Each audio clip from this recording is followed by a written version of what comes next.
तो गन्ना खाने के लिए जो दम चाहिए दांतों में, ये टूथपेस्ट से नहीं आएगा, वो तो नीम का दातुन करे। और उत्तर भारत में एक वृक्ष होता है, उसकी छाल से भी किया जाता है। अब हमारे इस शरीर को संत लोगों ने कहा पवित्र है, पावन है। तो देह तेरी नहीं है, देह मैं नहीं है, इस देह में एक और देह है जिसको हम कहते हैं सूक्ष्म शरीर, और इसी सूक्ष्म शरीर के पीछे एक तीसरा शरीर है जिसे हम कहते हैं कारण शरीर, और इसी कारण शरीर के पीछे जीव रहता है।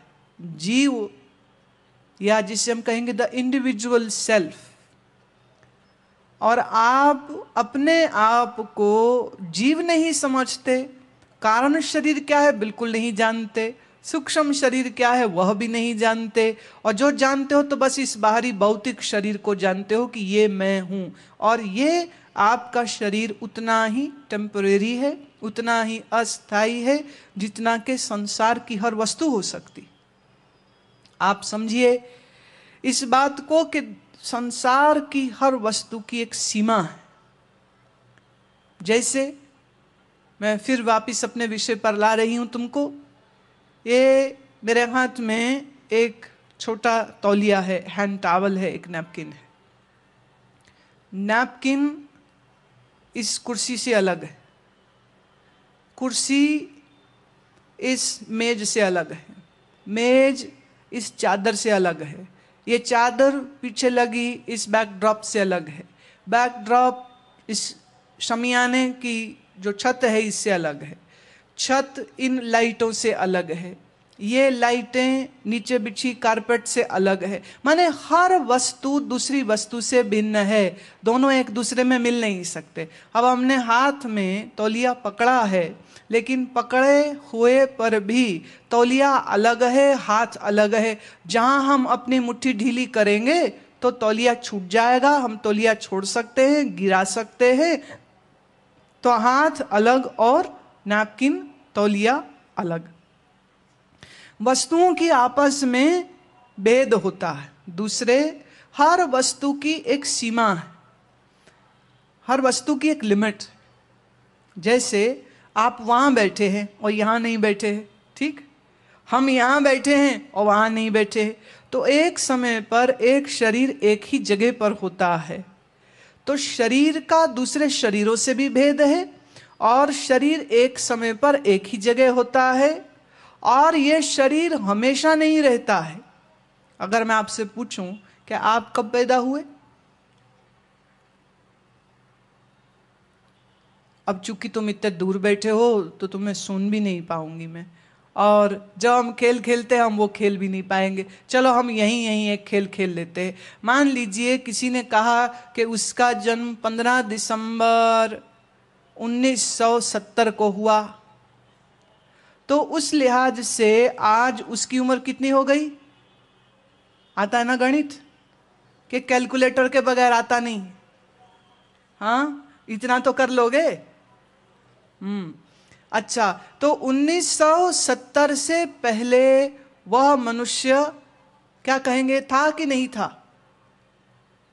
हाँ कि ना? था। कहां था?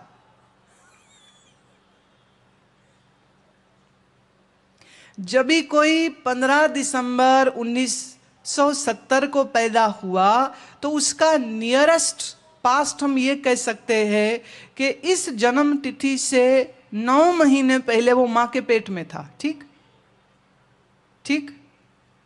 तो आपकी असल जन्म तिथि कौन सी होनी चाहिए? जिस दिन मां के गर्भ में इंसेप्शन हुआ, कंसेप्शन हुआ। नहीं, अच्छा वो दिन माइनस कर दो तो आपका जन्म कब होगा? फिर हो ही नहीं, होएगा ही नहीं। सोचने की बात है, लॉजिकली सोच के देखिए। तो जिस समय कंसेप्शन हुआ, जिस समय गर्भधारण स्त्री ने किया, वास्तव में इस जन्म लेने वाले बच्चे का असली जन्मदिन वो होता है। आप बड़े हैरान होंगे, हमारे ऋषियों का ज्ञान क्या कहूं कितना अद्भुत था कि वो अपनी गणना में इतने चतुर थे कि अगर कोई यह बता दे कि मैं 15 दिसंबर को सुबह 3:49 पे पैदा हुआ, तो यहीं से वो गणित लगा करके उसका गर्भधारण किस घड़ी, किस पल, किस घंटे हुआ था, हमारे जो वैज्ञानिक ज्योतिषाचार्य है वो उसको लगा करके दिखा देंगे, और वो आपका असली जन्मदिन होता है। अब इतनी बारीकी में तो आप जाते नहीं, आपको बस इतना पता है 15 दिसंबर को पैदा हुए थे। बहुत लोगों से कभी कभी जब चर्चा होती, मैं पूछूं कि आप कितने बजे पैदा हुए, तो बोलते पता नहीं, मम्मी को पता होगा। मैं, भैया पैदा तू हुआ था, तुम गर्भ से बाहर टपके थे, तो तुम्हें मालूम होना चाहिए तुम कितने बजे बाहर आए थे। तो कहता मैं उस समय घड़ी थोड़ी लगाई थी, मैं घड़ी लगा के आना चाहिए था, क्या फायदा हुआ फिर। तो आप मम्मी से पूछो, और माँ वो कहती सुबह थी, बस इतना पता है, टाइम वाइम का कुछ पता नहीं, नर्स ने जो लिखा होगा वही सत्य होगा। और वो सत्य कैसे हो सकता है। कटिंग इट शॉर्ट, हमारा शरीर जिस दिन जन्मा उसके 9 या 10 महीने पहले गर्भधारण हुआ था, तो वहां से शरीर की यात्रा शुरू हुई। अगर मैं कहूं इस 9-10 महीने से पहले आप कहां थे, तो आप कहोगे कि उसके लिए तो हमें राज पिछले जन्म का इस टेलीविजन सीरियल में भर्ती करना होगा खुद को, और वो जो थेरेपिस्ट हैं वो हमारा कराएं पास्ट लाइफ रिग्रेशन, तो शायद हम बता सके कि हम कहाँ पर थे। ऐसे तो हमें कुछ नहीं पता हम कहाँ पर थे। चलिए छोड़िए, पिछला नहीं पता तो रहने दो, हम अगली बात करते हैं। अब जब मरोगे तो कहाँ जाओगे, कहाँ की टिकट तय करी है? हाँ, पिछला नहीं मालूम, फाइन, रहस्य है, अज्ञात है, कुछ पता नहीं। लेकिन अब जब ये तुम्हारा शरीर छूटेगा तो नेक्स्ट कहाँ? आप कहोगे ये तो हम सोचते ही नहीं। सोचते क्या? आपस में पति पत्नी सोचते हैं क्या? सुनो एक कथा पति पत्नी की। एक पत्नी अपने पति को खाना खिलाते हुए, बड़ा मूड आ रहा था, बड़ा प्यार आ रहा था पति देव पे, तो कहती है मैं तो भगवान से प्रार्थना करती हूं तुम जहां जहां जाओ मैं वहीं वहीं जाऊं, तू स्वर्ग जाए तो मैं तेरे पीछे पीछे आ जाऊं। पति कहता है भगवान ये वहां आ गई तो स्वर्ग भी नरक बन जाएगा, यहां तो पीछा छूट नहीं रहा और पीछे आएगी क्या। एक पति पत्नी बैठे थे और पत्नी कहती है पतिदेव से मैं तो आपसे बड़ा प्यार करती हूं, सातों जन्म हमारा जन्म जन्म का साथ, सातों जन्म में तुम्हारे ही साथ रहूं। पति मुंह में बुदबुदाया काश ये 7वां जन्म हो, इसके बाद और 6 इसके साथ भुगतने पड़ गए तो बड़ा कष्ट हो जाएगा। ये शरीर मरेगा तो तुम कहां जाओगे, इसके विषय में कुछ ज्ञान नहीं है। आपको पिछला नहीं पता कि कहां से आए हो, आपको अगला नहीं पता कहां जाओगे। तो मेरे भाई तुम्हें पता क्या है? बोले इतना पता है कि हम कोरेगांव पार्क से आए हैं, कल्याणी से आए हैं, इतना पता है, इससे ज्यादा नहीं पता, सतारा रोड से आए हैं।